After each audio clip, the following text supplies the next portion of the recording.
बहुत समय पहले पहाड़ों और घने जंगलों से घिरे एक छोटे से गांव में एक गरीब लड़का रहता था, जिसका नाम मोहन था।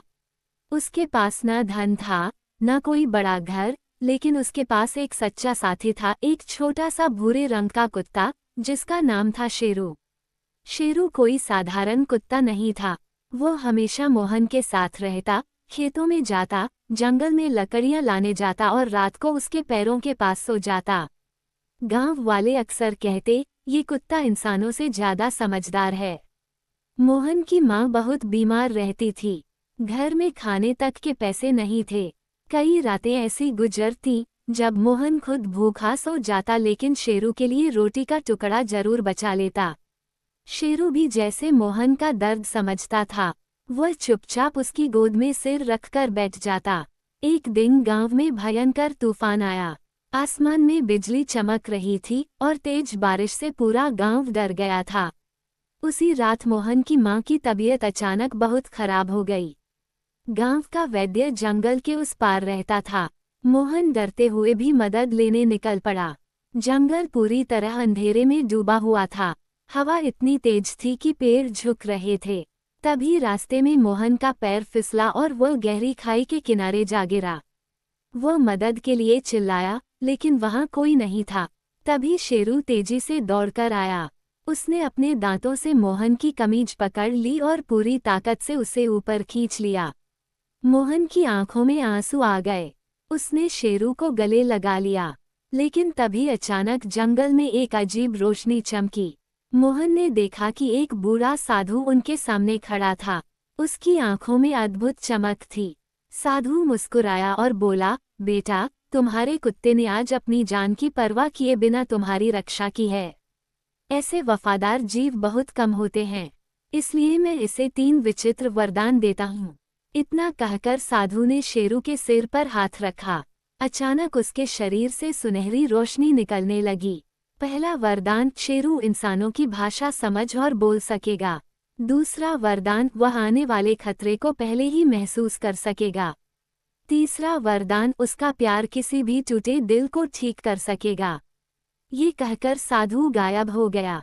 मोहन हैरान था। तभी शेरू धीरे से बोला, मोहन, डर मत, मैं हमेशा तुम्हारे साथ हूँ। मोहन की आंखें फटी रह गईं। उसका कुत्ता सच में बोल रहा था। दोनों जल्दी से वैद्य को लेकर घर पहुंचे। वैद्य ने मोहन की मां का इलाज किया और कुछ दिनों में वह ठीक होने लगी। अब शेरू गांव का सबसे खास जीव बन चुका था, लेकिन उसके वरदानों की असली परीक्षा अभी बाकी थी। कुछ महीनों बाद गांव में एक लालची जमींदार आया। वह पूरे गांव की जमीन हथियाना चाहता था। उसने लोगों को धमकाना शुरू कर दिया। गांव वाले डर गए। एक रात शेरू अचानक जोर जोर से भौंकने लगा। उसने मोहन से कहा, खतरा आने वाला है। जमींदार के आदमी गांव में आग लगाने वाले हैं। मोहन तुरंत गांव वालों को जगाने लगा। सभी लोग बाहर निकल आए। थोड़ी देर बाद सचमुच कुछ लोग मशाल लेकर गांव में घुस आए, लेकिन गांव वाले पहले से तैयार थे। उन्होंने उन बदमाशों को पकड़ लिया।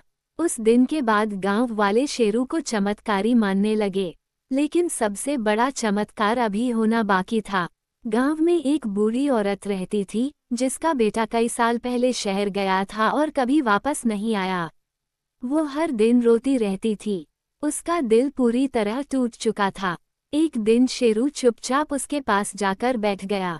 उसने अपना सिर बूढ़ी औरत की गोद में रख दिया। अचानक बूढ़ी औरत के चेहरे पर मुस्कान आ गई।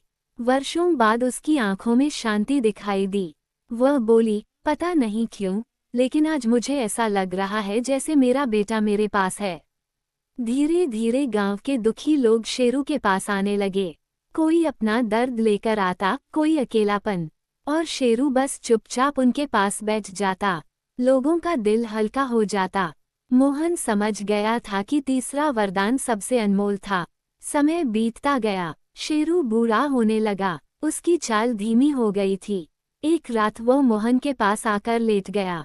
उसने धीरे से कहा, मोहन, अब मेरा समय पूरा हो गया है। मोहन रोने लगा। नहीं शेरू, तुम मुझे छोड़कर नहीं जा सकते। शेरू मुस्कुराया, सच्चा प्यार कभी दूर नहीं जाता। उस रात आसमान में हजारों तारे चमक रहे थे। शेरू ने आखिरी बार मोहन का हाथ चाटा और हमेशा के लिए अपनी आंखें बंद कर लीं। पूरा गांव रो पड़ा। अगले दिन गांव वालों ने शेरू के लिए एक छोटा सा स्मारक बनाया। उस पर लिखा था, वफादारी सबसे बड़ा जादू है। सालों बाद भी लोग उस कहानी को याद करते थे। बच्चे अपने माता पिता से शेरू की कहानी सुनते और सीखते कि सच्चा प्यार, वफादारी और दया किसी भी चमत्कार से बड़े होते हैं। और कहते हैं, आज भी जब उस गांव में कोई दुखी होता है तो रात के सन्नाटे में कहीं दूर एक कुत्ते की हल्की भौंक सुनाई देती है, जैसे शेरू अब भी अपने गांव की रक्षा कर रहा हो।